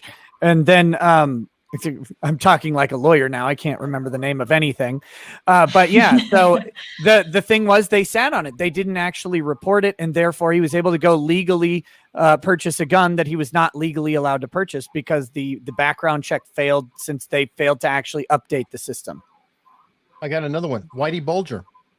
FBI informant. Oh yeah, big time FBI informant. Tell us who Whitey Bulger is. I mean, we know by name, but I don't know. He was the longest serving time, if I recall, on the FBI's 10 most wanted list after he was helped and released by his FBI partner because he was a full-on informant. He is a noted killer. Prisoner. He was finally picked up in San Diego in 2011. Sorry, he was in there. He was on the run for like 10 plus years, helped by FBI people who ultimately the guy got fired and everything else. But Whitey Bulger, perfect example of a fine informant. I always I always feel some way about paid informants. I don't know how you guys feel about that, but like even when I was working at the DA's office, there was just a lot of paid, like people getting paid to go out there and get information. You know, we're going to give them X amount for, and I've always had a problem with that. But it's legal. But I don't know. It's just do they get bonuses? That's how the CIA operates. FBI operates. That's their MO. Yeah. Well, I think The Wire took a good look at that, right? With Bubbles. Bubbles is a paid informant, and just it consistently put him in danger from everybody else, and it also consistently fueled the heroin addiction that he had, or the crack addiction that he was struggling with the entire time. And it's like they all knew what Bubbles was going to do with the $200 that he would get for having a good tip, and that was, you know, that became second to the work that they were trying to do. Yeah, they put themselves in more and more danger. They take more and more chances because, you know, and then people just put it all together. Hey, every time we do this happens. So, you know, it's funny because I've been in those conversations where you're like, well, we can't really move on this because you've given us all this, and people will get suspicious. So it's just a weird little thing. 200. Look at the Whitmer case. How much were those informants making? 50, 60. They were making like $30,000 to $50,000. I mean, they were getting paid for real. I actually think I think it's about 55,000 if you include like computer, car, and all that other stuff. They're living that snitch life. That's snitch life. There we go. Business expenses, right? Yeah, phenomenal. Can I write off my AR-15 that I'm going to use in my fake overthrow of the government? Like, only I write that off only as a if you combined it with the line of coke, then you're good. I thought that came on every AR-15. Like you get it and then just right off the barrel, just. McVeigh said, I don't know. I see the McVeigh story. I don't know enough about. I don't think he was. I don't think he was, as far as I know. Someone. I think between the audience, between the crowd, we got a bunch of the FBI slipping through the cracks, leading to events. Oh yeah. I have a quick question. Maybe one of you guys may know it. All right, you remember the McCloskey case in St. Louis? Oh yeah. With the arrest, the gun, pleaded guilty to the misdemeanor. Then eventually they got pardoned by the governor. Right. But the question always has been, why did they plead guilty? And the reason why I asked that is because I have a friend who says, well, they pled guilty because even if they would have pled guilty to a felony or been convicted of the felony, then they would have lost their right to own guns, even if they were pardoned. And I'm not sure if that's true or not. So that's my question. It is true, sort of. The problem would be the restoration of rights going through the ATF is a cluster that takes forever. Okay. So they may be able to legally recover their rights, but actually getting the ATF to move on those restoration things, I have never tried it, but the rumor is it takes upwards of 2+ years to get that through. So and that makes sense. That's why you plead to the misdemeanor, even if you know you get a pardon, because if you don't plead to it, because if you go through right. And interestingly enough, I didn't know the governor couldn't pardon them until there was no preemptive pardon. So they had to be convicted of something. Yep. So and that was the reason why they pled, because and that's what they were saying. Well, we don't want to have a trial because there's an election, there's a new governor, then we may lose that. So that was another reason. So at first I was like, why would you plead guilty? But there were a lot of actual good reasons to plead guilty to the misdemeanor. I think another issue is if I might be wrong on this, and if I'm stepping in it, someone make fun of me, please. But I believe you are not entitled to recovery of forfeited assets following a pardon either. So in theory, if they were convicted of the felony and had to forfeit some assets, they would not be able to recover those assets. Now, they did ultimately forfeit the firearms that were used in the commission of the criminal act, but they didn't have to forfeit anything else, and who knows what they could have gone after in a felony conviction. But I think part of the timing might have been, and Viva, you can probably speak to this, is, hey, they were thinking about running, so probably they were doing that calculus of saying, hey, we've reached this critical mass of, influence, so we got to run now, right? Well, there was the other idea, which was not floated by me, but which makes sense, is that their whole idea of running was itself only negotiating tactics or pressure tactics to agree to a lesser, letting them off, because they were going to use the publicity of running for office to bring your stink to all of this, which was not my original idea, but it also could make sense. But what ended up happening with Kim Gardner? Where's she at? Because apparently a couple of accused murderers were getting off because she wasn't showing up for trial dates. Anyone have any knowledge on that?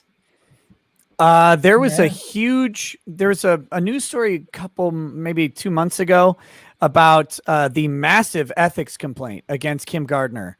It was something like 76 pages of an ethics complaint that's been filed, but I'm not sure of the disposition of that at the moment. But yeah, the murderers who were let go due to just it's even worse than they weren't showing up. The cases were assigned to someone who is out on maternity leave, and some assistant was e-signing documents for the lawyer, and no one was checking. And so no one was actually showing up at the hearings because, she was e-signing documents allegedly, even though she wasn't doing it, and then no one would be available for the hearings. But from what I heard, the released murderers, they were dismissed without prejudice and they were recharged for the crimes is the last I had heard on that. I thought I heard that they were dismissed with prejudice, which was even the more shocking to me, but maybe I'll refresh my memory and maybe put out something of an update on that. Was there maybe update? She works with John Pierce. Oh, well, so John Pierce apparently is off the respirator and responsive enough that he's out of the hospital, which is, I can't imagine that. I don't know if anybody's ever lied to you about a serious health condition where you find out that they were lying and you feel absolutely violated, and like serious health conditions, like, the big C, and you find out it's like, what kind of person abuses of their goodwill in the cosmos to lie about the big C or this?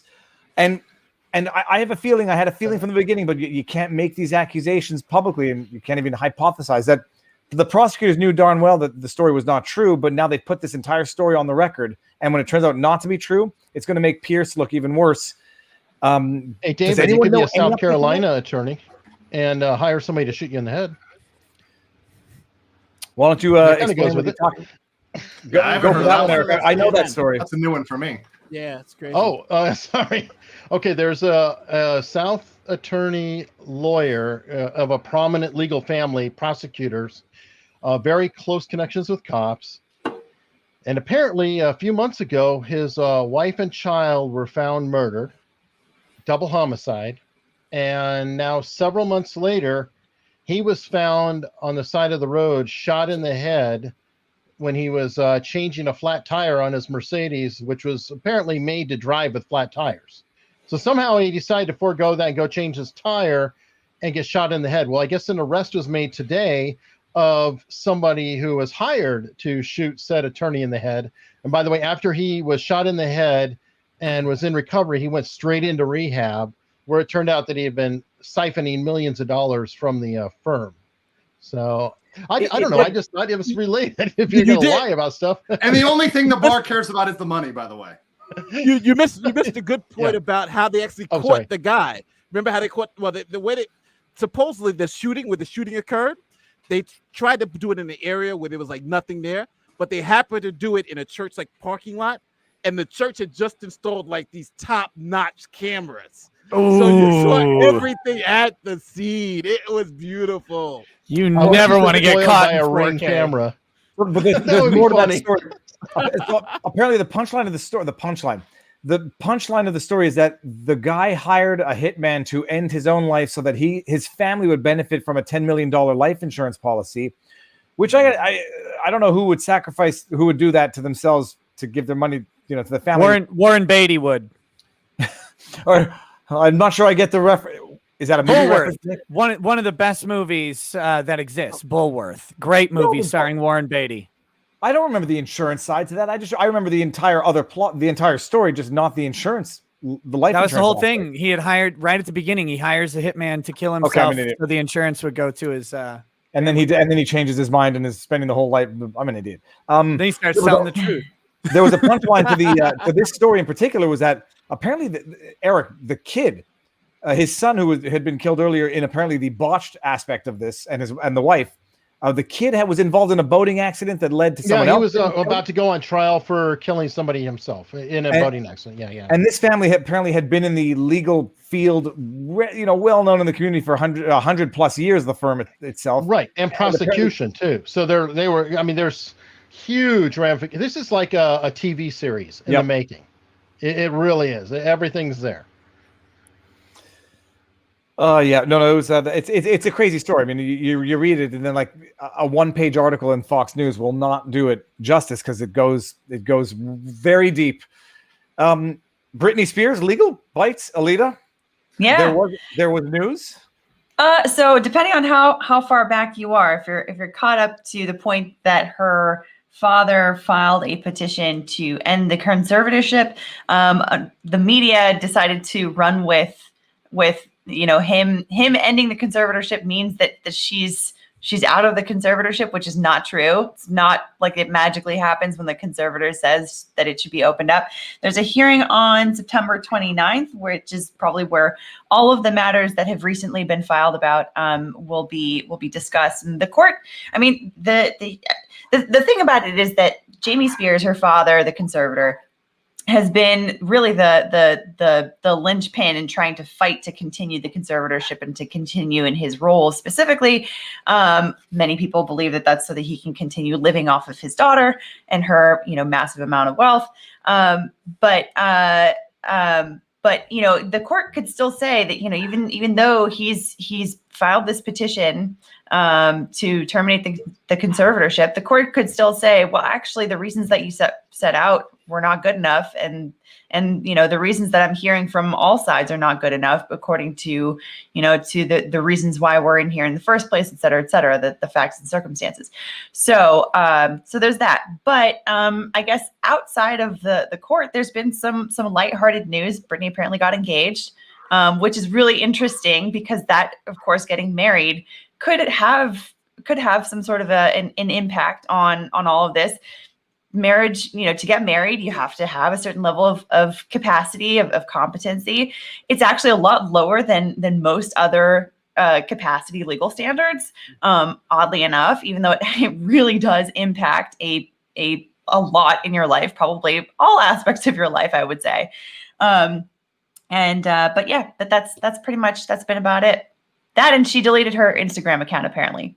People are speculating about it. God forbid. Could her husband become the conservator by default? I'm just curious. Not by default, but I don't know, because I have personally never seen a conservatorship where someone then became married. Actually, to be honest, I think actually in order to get married, I think you have to be out of a conservatorship.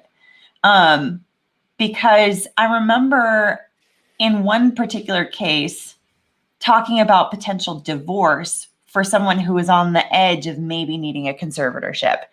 And there were like tax implications and all kinds of like Medicare and things like that were potentially involved.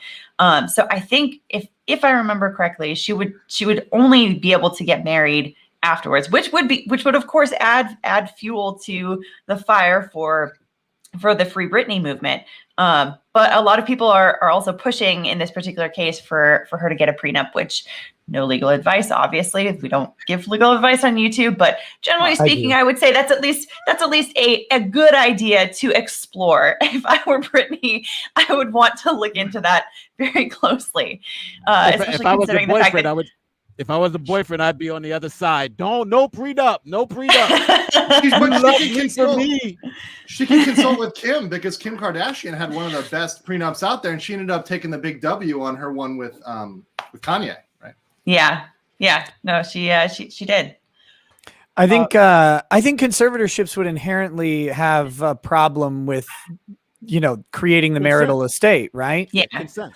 Yeah, consent as well. But like on the other side of they're not legally capable of consenting to the marriage, the simple idea that in a marriage you would have some joint level of assets, and so then the conservator would presumably be infringing on the rights of the husband, who would not be under the conservatorship. Well, husband in this case, but the spouse in any other case, whatever they may be.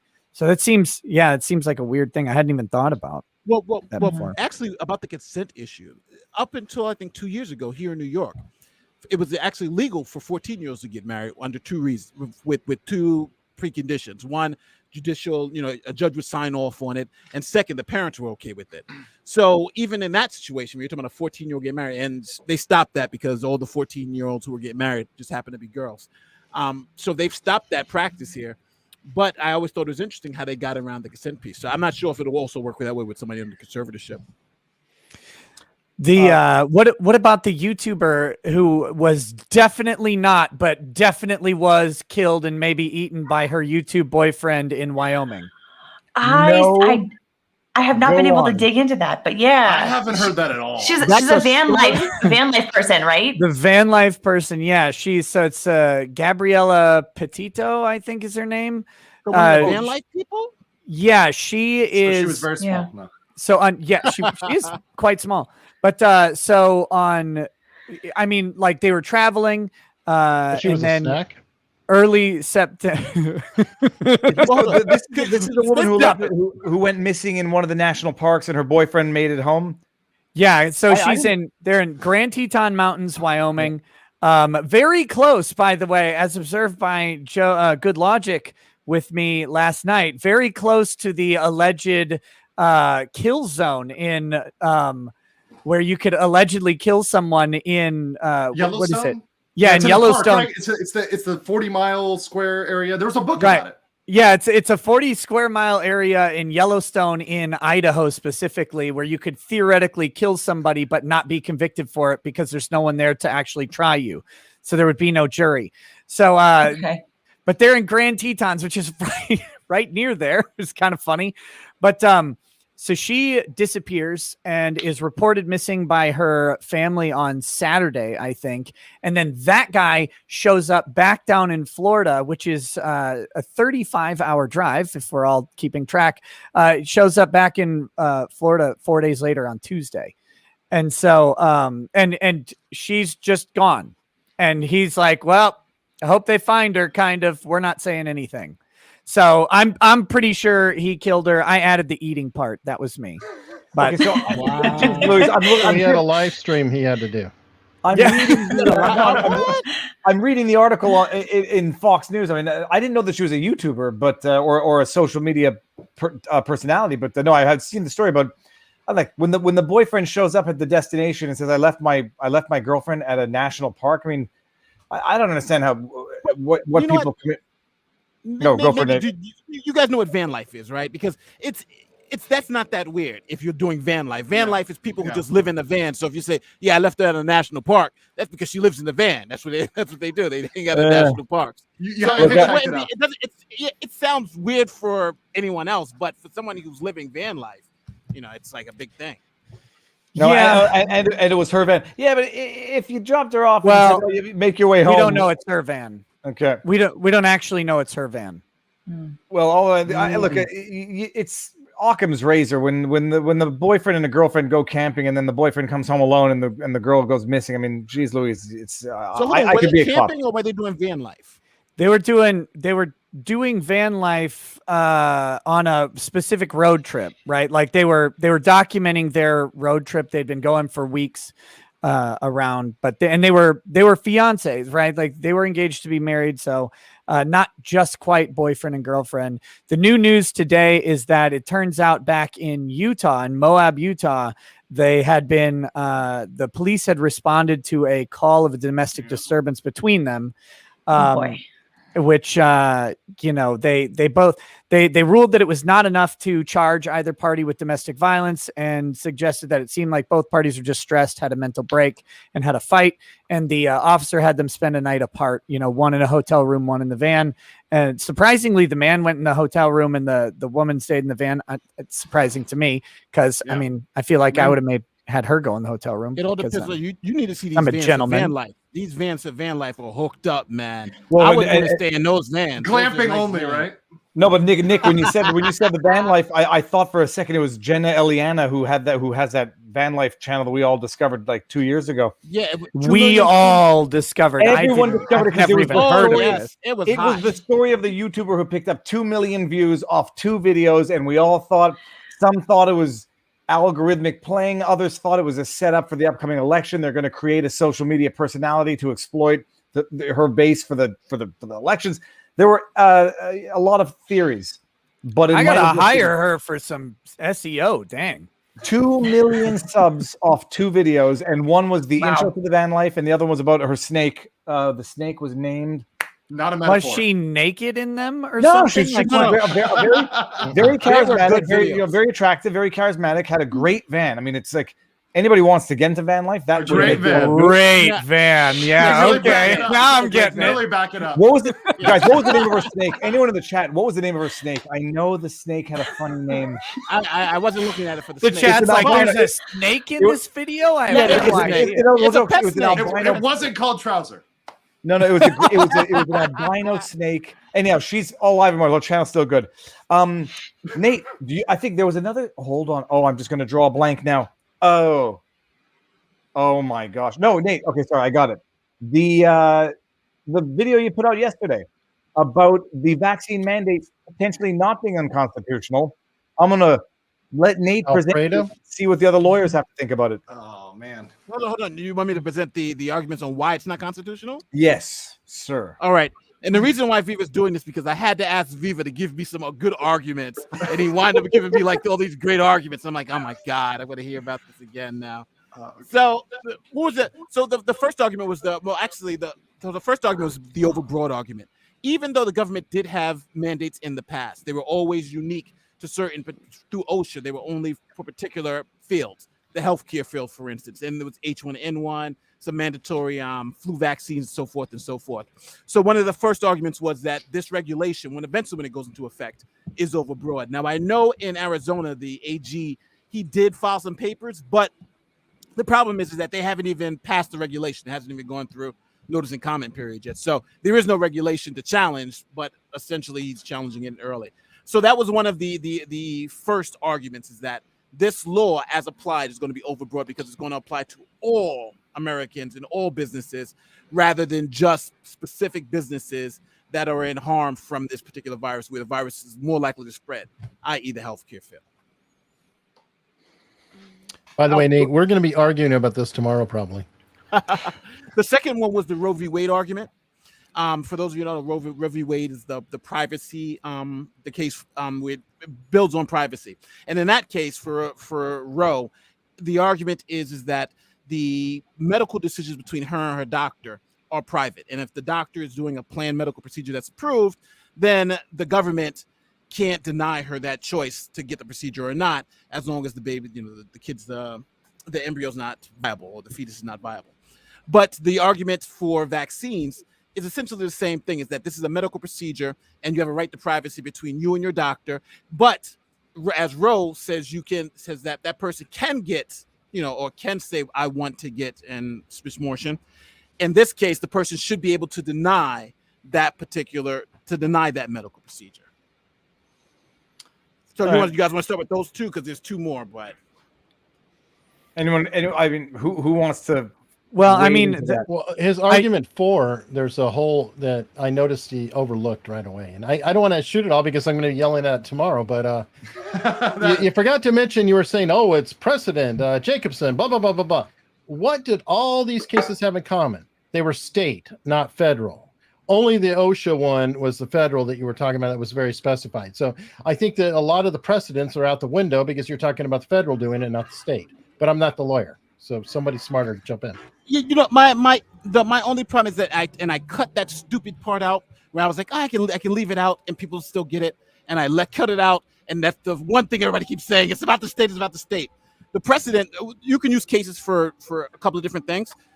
That precedent is one thing against states, but also the way I was planning on using it. Sorry about the music in the background, but the way I was trying to use it in that video was the precedent that a pandemic is a compelling government interest, and the authority to issue these mandates came through OSHA. So first, because if you're going to infringe on a constitutional right, you have to have a compelling government interest, and that was just to establish that vaccines to prevent a pandemic are a compelling government interest that can overcome that right. And then the federal government's authority to pass legislation to enforce it comes through the Commerce Clause, which is through OSHA. That was my chain of reasoning, but I didn't. Again, those chains, Nate. I We cut love out- these chains. We don't have a direct thing. We always have like five, that's the law. 5 steps. It's like Kevin Bacon law. It ask always You've all seems only these to got to be. people- cut hold on, one of them. hold on. And you've Ask- only got to cut one of them. Ask all of these other lawyers. That literally is the reasoning for most federal regulations. Where's in the Constitution? We're talking about the Commerce Clause. Did they pass a statute? Yes, OSHA. And that's how. Has this been found in the past to have been legitimate? Here we're talking about vaccine mandates or have been found to be legit. You can overcome it. It's a compelling government interest to overcome that particular. My question, and this is a broader question: when is this pandemic going to be in the endemic stage? Like, what is the criteria for when the pandemic is over and we're in the endemic stage, where the numbers aren't that which could even be qualified as a pandemic, assuming we had an appropriate definition in the first place? Well, when you're on UBI and eating the bugs, clearly, Viva. Yeah, exactly. Eat the bugs, bigot. No, I think, but I think the question, that question, to be not to be rude about it, is a little bit unfounded and short-sighted, because even if this pandemic is over, as we heard Joe Biden say pretty specifically in his address to the nation about the status of the pandemic the other day, which we no longer have State of the Union addresses, we have State of the COVID addresses. But in his discussion of that the other day, he said this is the model that will be used for the next time this happens, which will happen. And so whether or not this one ends, the liberty is gone. Like it's unless we are able to successfully push back either through legislation, through some sort of amendment, or through the court system, this will be the model that is used. And so when does it end? Never. And by the way, our Trudeau has taken it one step further and implied, if not implicitly but explicitly, that we've learned lessons through this pandemic that we're going to apply to the climate crisis. And so, people ask me, if I get elected, if I'm prime minister tomorrow, which is not going to be the case and might even be more of a curse than a blessing, what would be the first thing I would do? I would amend the law so that we can quite clearly never adopt these tools of government, which are not tools of government, they're tools of tyranny. And if you guys have looked at all the climate crisis, I mean, even the science on that has changed, which nobody is talking about. I just covered that on my locals because literally you're not allowed to talk about it, but just the natural variability part, all that we've discovered on that and how huge that is in terms of everything coming from space, all those other variabilities. The science has changed, but the politicians, just like with women's soccer, I know Nate will get excited about that, but just like with women's soccer, they're still saying the same talking points, despite the fact that even the science has shifted. Yeah, it'll take a year for the media and the politicians to catch up, and that's it. Now I want to bring this chat up because I've been reached out by a bunch of people, influences by Ariadna Jacob. Hi Viva, I'm the entrepreneur suing Taylor Lorenz and the New York Times in a federal court. It's been helpful. Thanks for your content. You're the GOAT. Great. Oh, well, I have to take umbrage with that. I mean, come on. Ariadna, I think people have asked me to cover the lawsuit, so email me the lawsuit if you can. My David@vivafry.com email account is somewhat overloaded these days, but flip it there and I'll look for it. What was I about to say now? What were we just talking about? 30 you got punked. We're talking about a lot of stuff. You're going to be more specific. Oh, no, the climate crisis and the laws, and yes, and the pandemic. These rules are going to be applied to every crisis going forward. Nobody understands it. Nobody appreciated it at the time. And with any luck, the aggregate knowledge of this Brady's bunch of lawyers can make people appreciate it. Did I get He Nate deleted out? Nate.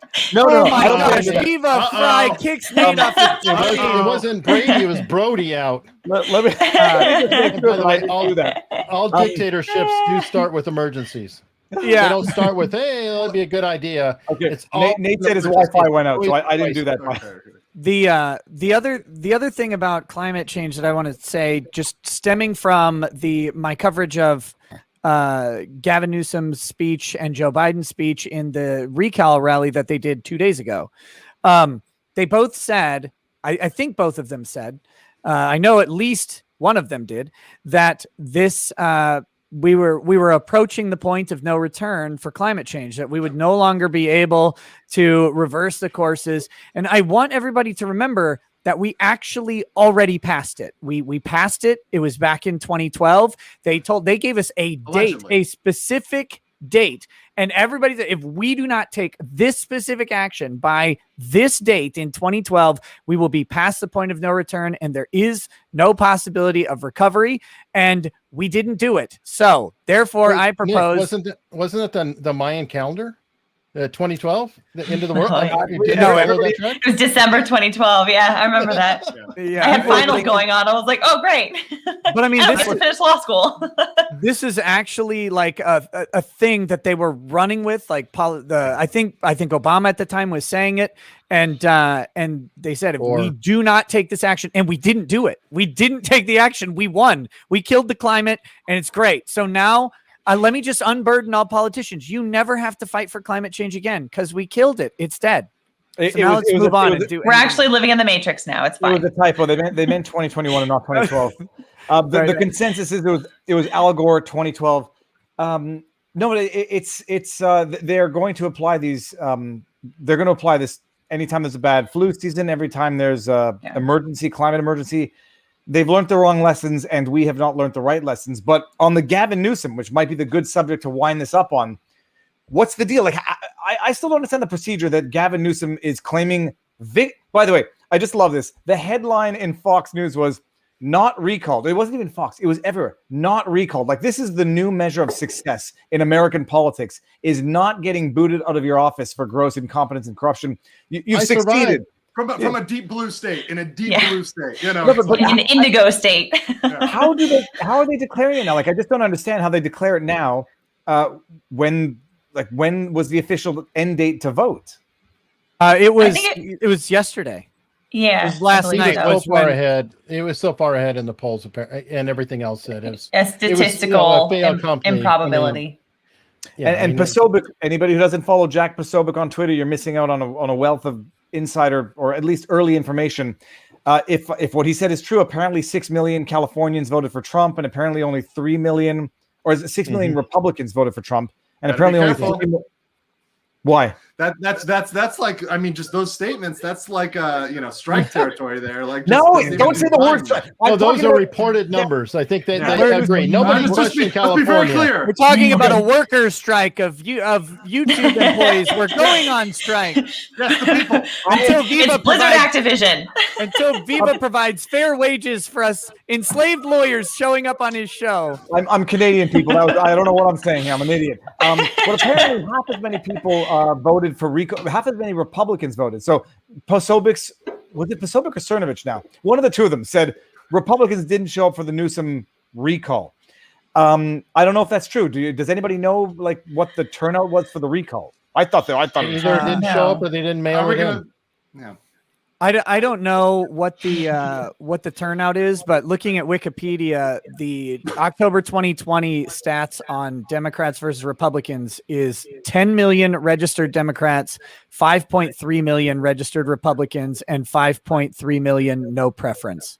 So I mean, like the amount that the Republicans would have to overcome to get Newsom is monumental. Yeah. Okay.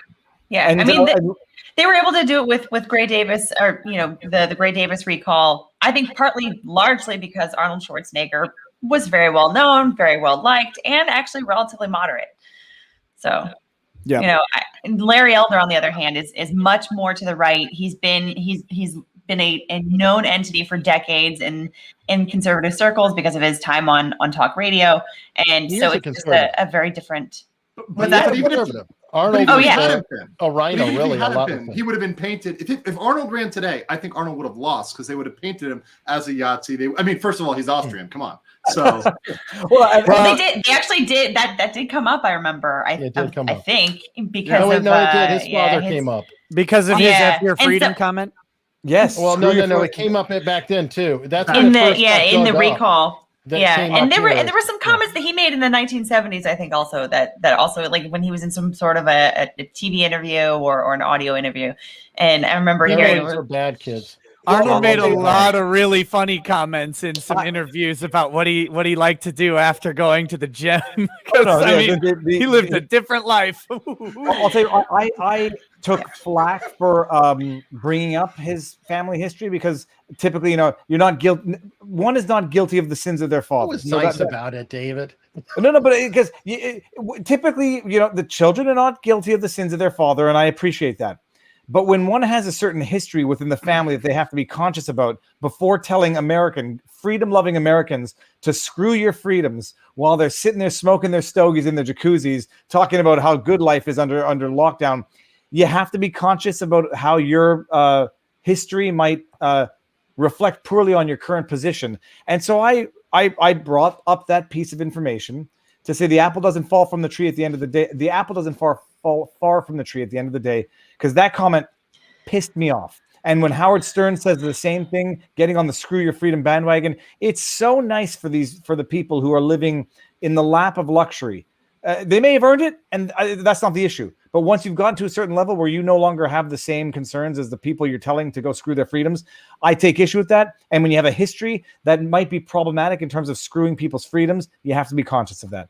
Both of them have careers built on requiring free speech, right? Yes. Arnold had extremely violent movies, and in the 80s, the MPAA was running roughshod over movies with censorship. And then, of course, Howard Stern, everybody and their mother tried to cancel him over his show and his antics. So for either of them to say that is the height of hypocrisy, and I hate both of them deeply. No, that's by the way, as a contrast, let's look at Norm Macdonald on the other end of it. Yep. Somebody who is a class act, believed in free speech, was open to everybody, and kept his mouth shut when he could have been drawing sympathy, surprising the entire world when he went out with a crazy dignity and surprise, where it's almost like a punchline on the world. And he was blacklisted for when he did get somewhat political, blacklisted and ostracized. And ultimately, as reasonable a human on politics as anyone out there, and it reflected in his comedy. It was great. He was a great person. That's the trend, though. But that's the trend. The trend is that, and the reason why more people are gravitating and more people are coming over, even, people who are previously in the center are just gravitating over, is because you get people making statements on both sides, but they're not treating them the same. I mean, the whole Gina Carano situation, if you guys remember, when she was booted, that was literally an equivalent statement, and she got booted for it, but her co-star didn't. Yep. And check out. Do I still have the link? Oh yeah, I still have it. Akira the Don's Norm Macdonald piece is beautiful, and it might be the way to end this evening with a tribute to Norm Macdonald. He was a great comedian. I loathe the fact that people get ostracized for their conservative politics. When Gina Carano made the tweet, see, you make certain tweets, you're just asking for certain trouble from certain crowds, and when you come out with certain politics, you are compromising your career the same way Chuck Woolery, James Woods, John Voight. I'm just thinking of names offhand. When you come out with your politics on one end of the spectrum, you suffer the financial and social consequences. And when you're on the other end, you go to a $30,000 an evening gala wearing a dress that says "Tax the Rich," and you're hailed a hero. So with that double standard and that F's in the chat for Norm Macdonald. Before we go, everyone remind us where you can find all of you, starting with Alita. Where to find me? Yes. One more time before we go. For those who came in late. One more time to my YouTube channel, Legal Bytes. You can find me on Twitter. You can find me on Locals. I also have Instagram and Facebook, but I'm much more active on the first three. Muted Eric. Actually, you can follow me right away. I'm going right into News with Booze with Allison Morrow at 9-ish, because I will be running to the restroom and getting a drink. Got to get my booze. Sorry. And everybody come on over, and who knows, maybe I can con somebody here to join. I don't know. You should. Yeah, no, that sounds fun. I've got to sample some soju today because I haven't had a chance to really get drunk here in Korea. So that is my plan today. So that is what's going to be going on. But after I sober up, you can find me on my channel, Legal Mindset, or Locals, legalmindset.locals.com. Rekieta, ultimate, whatever the word is, I forget the word now. Grifter. King Grifter. You can find me on Rekieta Law. Every weeknight, we do a 3-hour live stream from 11 p.m. to 2 a.m. Central Time, give or take, an hour. And so if you need some late night listening, come on over. And you can also find me on rekietalaw.locals.com. But come check out the live show first, because if you don't like it, you won't like the locals. Rekieta the Racketeer. Everyone, that was phenomenal. Oh, and by the way, Nate the Lawyer I believe he's Nate the Lawyer on a Local. Yes. Nate the Lawyer on YouTube. His Wi-Fi went out, so that is it. Oh, there was one chat, a Rumble rant, which I took a screenshot of. I'm going to read it, even though I do not like objectification of attributes. But got to say, folks, I'm quite happy to see a woman on here with you. Not a woke statement. It's just very nice to see female faces and opinions too. She's much prettier than all of you. She's much prettier than all of you do too, which is where I take offense, kind sir. Oh, and who gave that Rumble rant? It was Baby, I am a simple kind of man on Rumble. So thank you. Everybody. I'm very complimented. we're doing this again, no doubt. So, okay, Alita, Eric, Andrew, Nick, thank you for tuning in. Stick around for 2 seconds. We'll say our proper goodbyes. Everyone else in the chat, thank you for everything. See you and have a good rest of the week. Peace. Bye.